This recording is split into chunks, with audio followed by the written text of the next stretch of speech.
Hello everyone, this is gonna be my last new what if for a while. I really wanted to do this one. Um, I don't expect this to get many views. Um, this is gonna be a RWBY what if, and this is gonna be what if RWBY was a wolf faunus.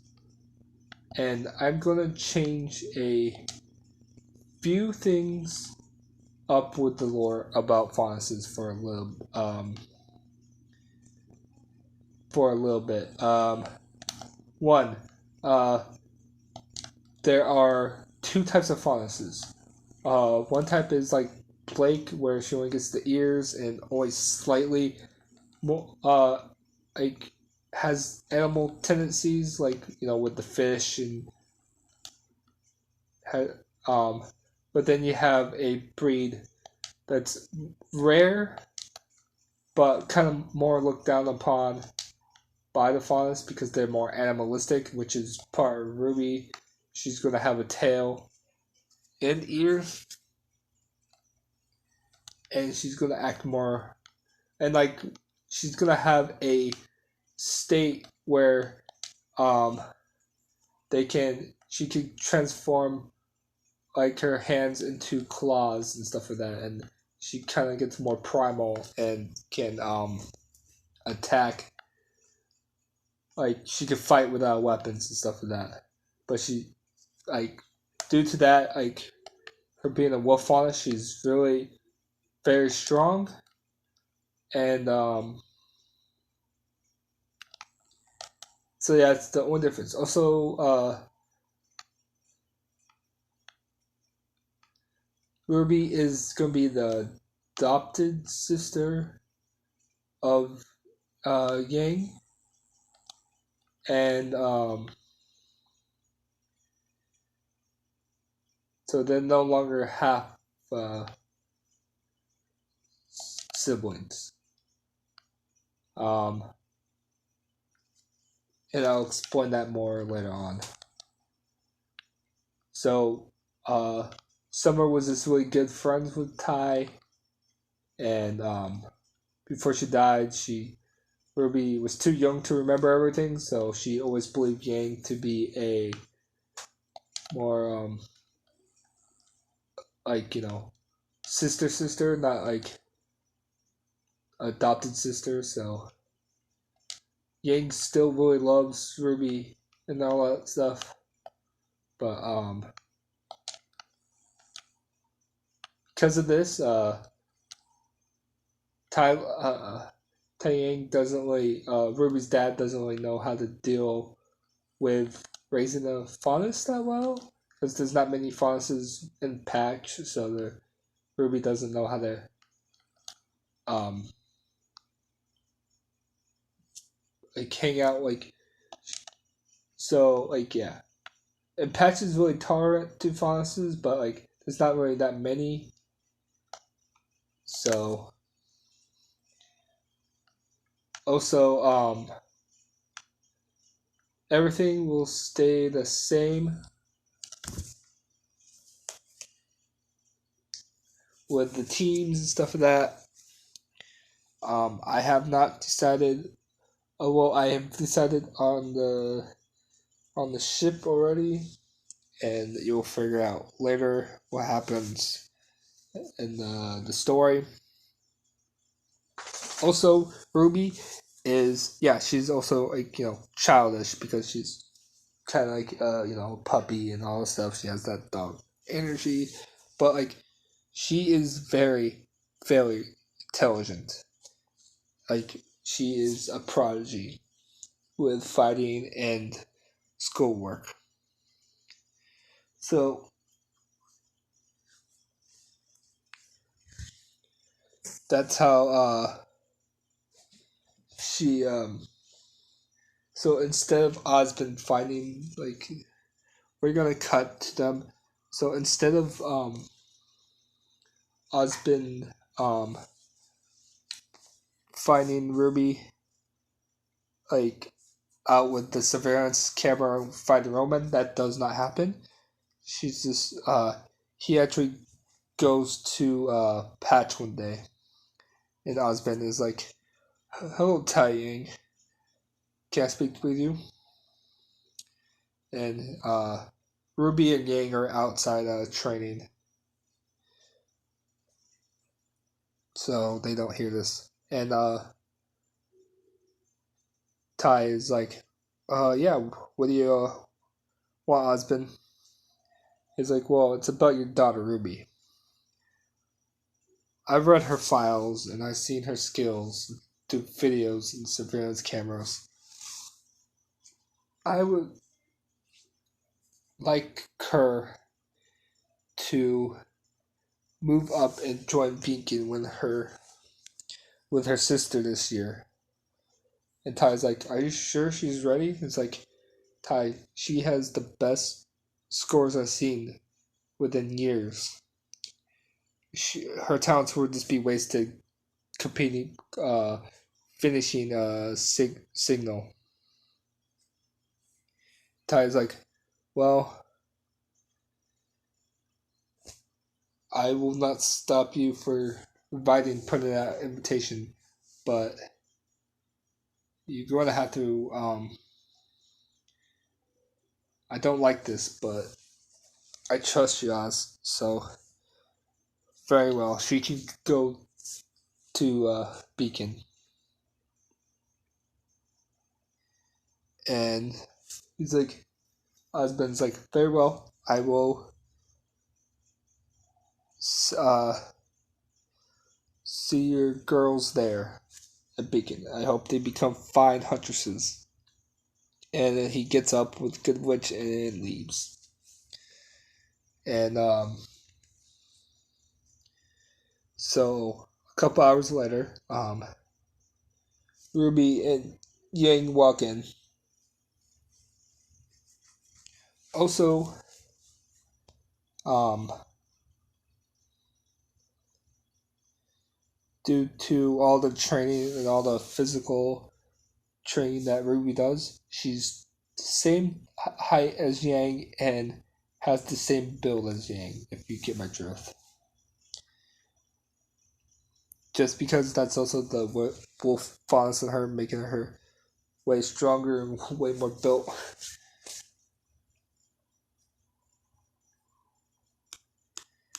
So when they get into the um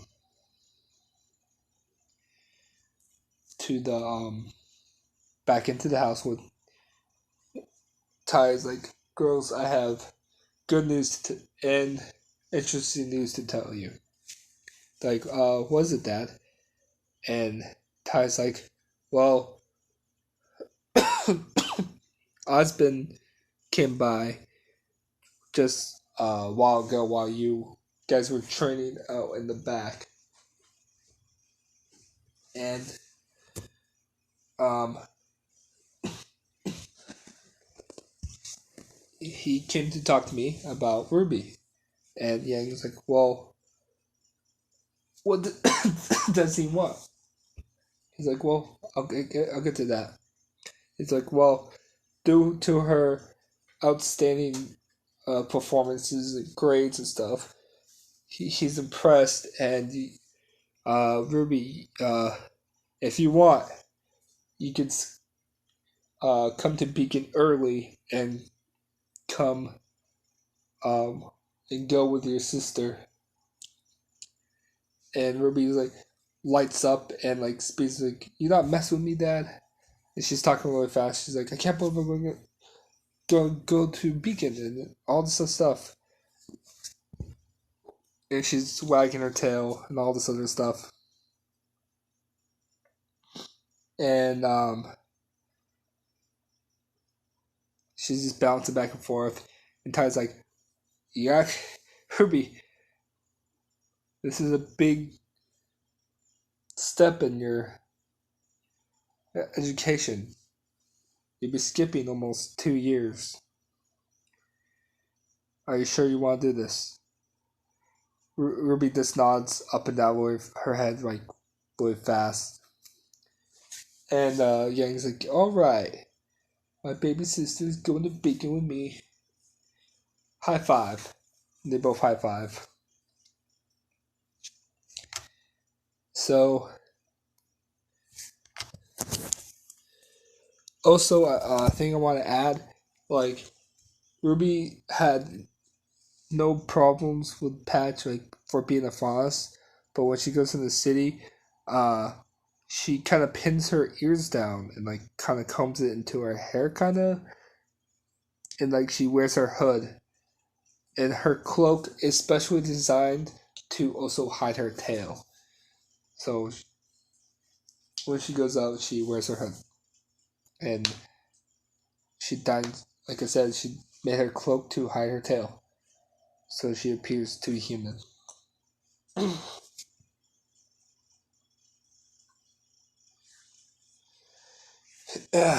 So, yeah, that's the one thing I want to add up. So, we will cut to um, the next day.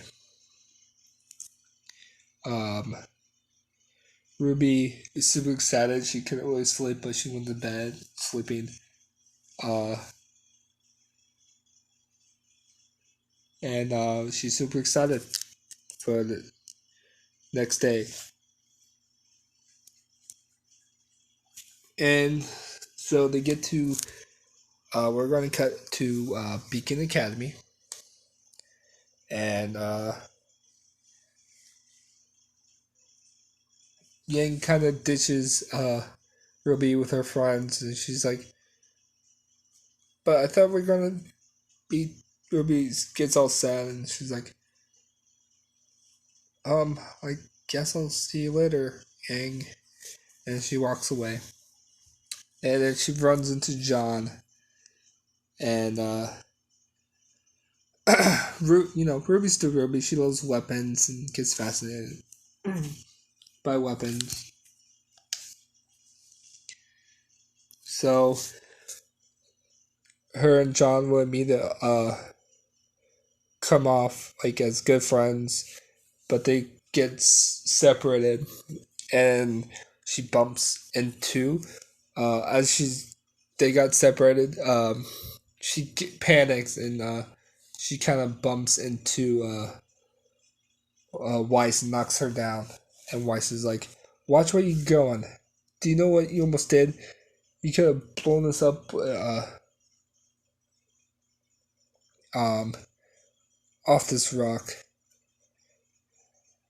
Like, I have highly experimental dust here, you dolt." And Ruby just has her head down, like, a dog being scolded.